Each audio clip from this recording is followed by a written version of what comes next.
Hi friends, ఈరోజు మనం బలిచక్రవర్తి ఇంకా వామనావతారం గురించి సంక్షిప్తంగా చెప్పుకుందాం.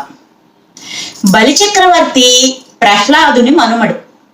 ఒకసారి దేవలోకంపై దాడి చేసి ఇంద్రుడి చేతిలో పరాభవాన్ని పొందాడు.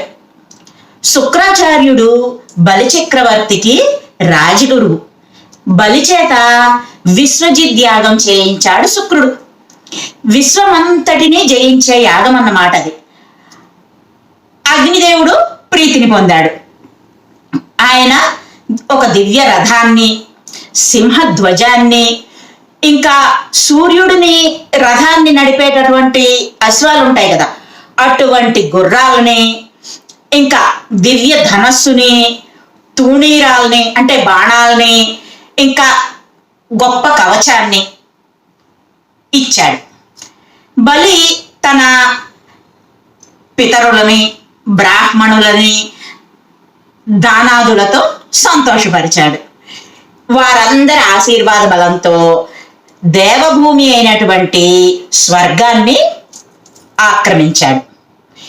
ఇంకా ఏం చేయాలో తెలియక తోచక దేవగురువు బృహస్పతిని ఆశ్రయించాడు దేవేంద్రుడు. మంచి సమయం వచ్చే వరకు వేచి ఉండడం మంచిది అన్నారు బృహస్పతి. దేవతలు ఎప్పుడూ కూడా సర్వలోక పూజ్యులు. తనకు కలిగిన వరబలంతో, శుక్రాచార్యుల యొక్క అనుగ్రహంతో అంటే గురుబలంతో, ఇవన్నీ కలిగినటువంటి అహంకారంతో దేవతలు అన్ని దిక్కులకి పారిపోయే పరిస్థితి కల్పించాడు బలిచక్రవర్తి. తన బిడ్డల పరిస్థితికి విలపించింది దేవమాత అదితి.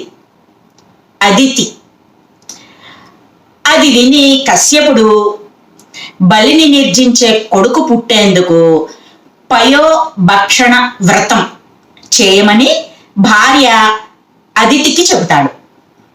ఆమె పాల్గొన మాసంలో శుక్లపాడ్యమి నుంచి ద్వాదశి వరకు 12 రోజులు నియమనిష్టలతో వ్రతం చేసింది. ఆ వ్రత ఫలితంగా వామనుడుగా శ్రీ మహావిష్ణువు ఆమె గర్భవాసాన జన్మించాడు.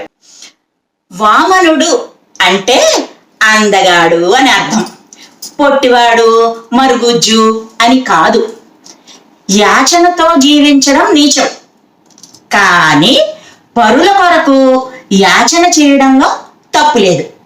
కాబట్టి అదితి బాధ తీర్చేందుకు, దేవతలని పూర్వస్థితికి తెచ్చేందుకు నర్మదా తీరంలో బలి చేసేటటువంటి యాగశాలకి వెళ్ళి నుంచున్నాడు బాలవటు వామనుడు. ఏం కావాలో అడుగు, ఇస్తాను అని వామనుని చూసి అన్నాడు బలి. నాకు 3 అడుగుల మేర చాలు అన్నాడు వామనుడు. శుక్రాచార్యులు ఇది గమనించాడు. వచ్చినవాడు వటువు కాదు, శ్రీ మహావిష్ణువు. అతను అడిగిన దానిని దానమిస్తే నువ్వు సమస్త సంపదలు కోల్పోతావు అని ఇవ్వద్దని వారించాడు. విష్ణువంతటి వాడు వచ్చి అడిగితే నేను దానం ఇయ్యకపోవడం కరెక్ట్ కాదు, నా వల్ల కాదన్నాడు బలి. దీనినే పూర్వజన్మ సుకృతం అంటారు. గురువు మాట కాదన్నాడు కదా, అందుకని గురుబలాన్ని కోల్పోయాడు బలి. ఒక అడుగుతో భూలోకాన్ని, మరొక అడుగుతో ఆకాశాన్ని ఆక్రమించాడు వామనుడు. 3వ అడుగు ఎక్కడ పెట్టుకోను అని అడిగాడు వామనుడు. తన శిరస్సు వంచి చూపించాడు బలి. మహావిష్ణువుకే దానమిచ్చేంత సుకృతం చేసుకున్నందువల్ల బలి కోరుకున్నటువంటి స్వర్గాధిపత్య వాంఛను రాబోయే సావర్ణి మన్వంతరంలో తీరే వరం స్వామి అనుగ్రహించాడు.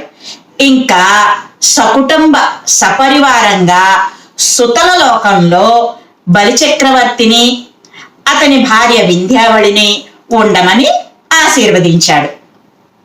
ఇంకా నేను ఆ లోకానికి రక్షకునిగా ఉంటాను అని అభయం కూడా ఇచ్చాడు. తన సుదర్శన చక్రాన్ని వారికి అండగా అక్కడ నిలిపి ఉంచాడు. వామనమూర్తి ఇంత గొప్ప వరాన్ని బలిచక్రవర్తికి ప్రసాదించాడు. ప్రహ్లాదుని వంశంలో పుట్టిన సుకృతం బలిని సన్మార్గంలోనే నడిపించింది, సద్గతి పొందేలా చేసింది.